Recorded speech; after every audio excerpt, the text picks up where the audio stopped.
Hello and welcome back to the ancient Near East. In this video we're going to continue talking about the history of this area here called the Fertile Crescent. I'll zoom in on that so you can see what we're talking about. That area comprised of Egypt and Mesopotamia. Now in our previous videos we talked about the geographical features, we talked about what makes this area so fertile, and finally, in this video, we're going to get to talking about the people that lived here and some of the cool technologies that they came up with. A lot of the things that we just sort of take for granted in our society, things like writing things down and watering plants, these guys came up with for the first time. So in this video in particular, we're going to talk about irrigation. And irrigation is just the process of getting water from one place to another, right? Water from where it naturally occurs, like in a river, to where you want it to be, like farmland, the place you're trying to grow your crops. So as a quick refresher, we know that it rains every year up here in the Ethiopian highlands. There is too much water for the river to contain, so it floods.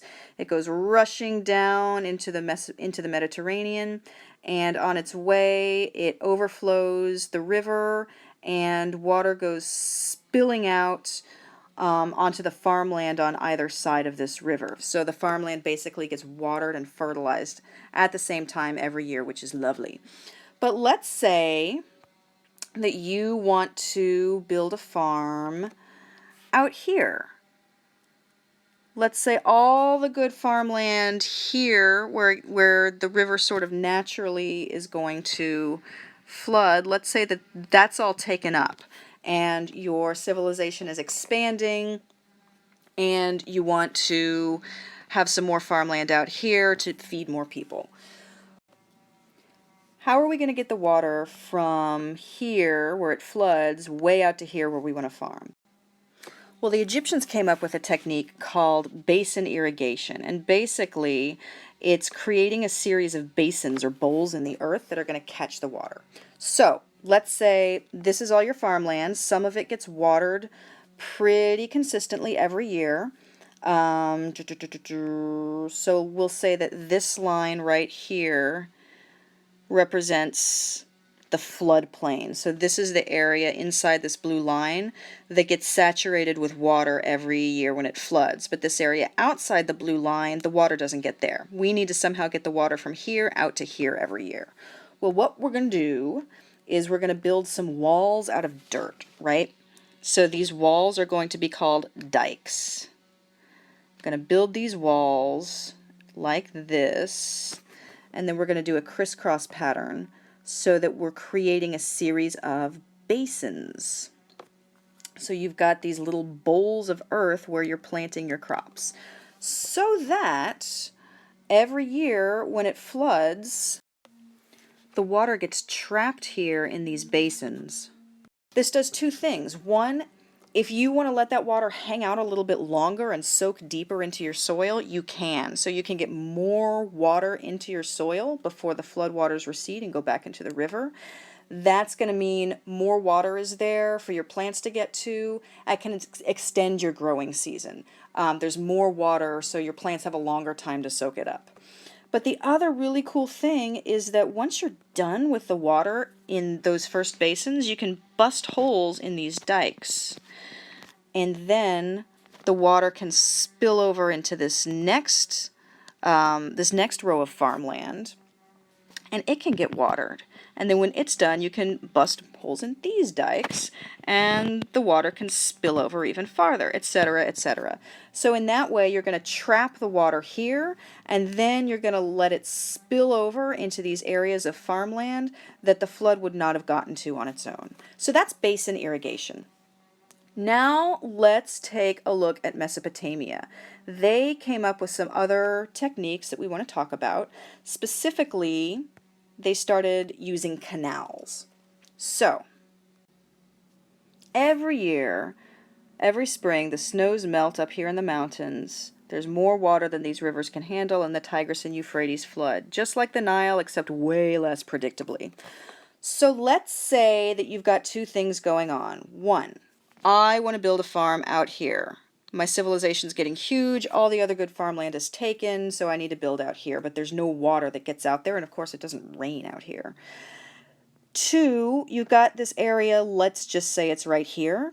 And there are multiple areas like this over the Tigris and Euphrates, so I'm just sort of arbitrarily picking this area.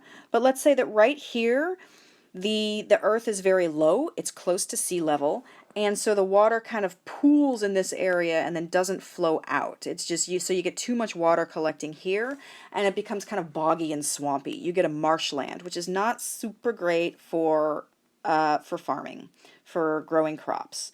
So what you can do is you can build a canal. You're basically going to dig a huge ditch, sort of an extension of the river, that's going to suck the water out of this area, and it's going to use gravity to divert the water over here where you want to build, where you want to have some farms. So as we know, the earth is higher up here. Higher up, you've got mountains, and then it gets lower and lower and lower as you reach the Persian Gulf. So we're just using gravity to suck the water out of this area and divert it down into this area. So now you might be getting some of the water out of here. This area might become suitable for farming, and you're going to bring the water over here where you need it to build your farm. So let's take a closer look at this. How are we going to handle this water once we've got it over here in our canal? Well, for one thing, we're going to build a levee right here. And a levee is just a type of dike that's designed to hold the water in. We don't want the water spilling over this canal into this farmland, because the floods in Mesopotamia can get so violent that we run the risk of having our farms washed away. So we're going to build a big, high levee to hold that water in. But then how do we get the water to our farmlands? Well, to do that, we can build, here, I'm going to portion off some farms here. To get the water from the canal into over to our farms, we're going to build some doors in this levee, right? The doors are going to be called sluices, and those are spelled in a completely crazy way, so just go with me, right?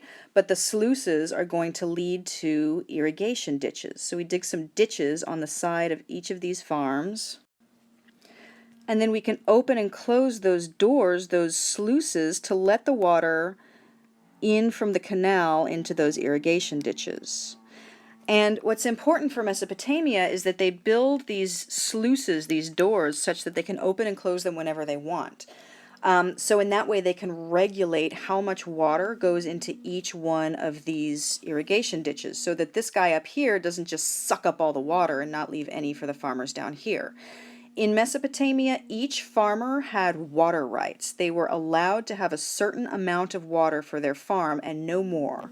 So the local government would use these doors as regulators to make sure that no one was taking more than their fair share of water, that everybody was given their correct water rights. So we've got the canal, we've got these irrigation ditches. How do we get the water from the irrigation ditches up to our farm? I mean, I guess we could just sort of like climb down into the ditch with a bucket and then climb back out, hoping we don't spill any, but that sounds like a terrible idea. So what they did was they developed this contraption called a shaduf, and here's a picture of it. This is actually what a shaduf looked like in Egypt. They used shadufs in Egypt as well.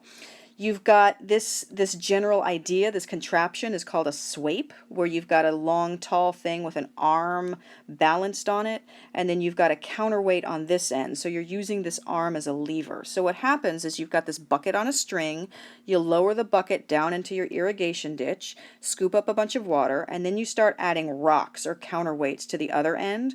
When this end becomes heavier than the bucket of water gets pulled up by the weight on this end, and then you can just grab the bucket and take it to your farm. So this contraption is a swape. When you're using it to pull water out of an irrigation ditch, it's called a shaduf. And they used these in both Mesopotamia and Egypt to get water from irrigation ditches into their actual farms. So those are some of the irrigation techniques that were developed by the Egyptians and the Mesopotamians, and these were used for thousands of years. These were adopted in other areas. This was the first time people really started getting water from one place to another to expand the reach of their farming, which allowed them to grow more food and develop these really large, thriving civilizations.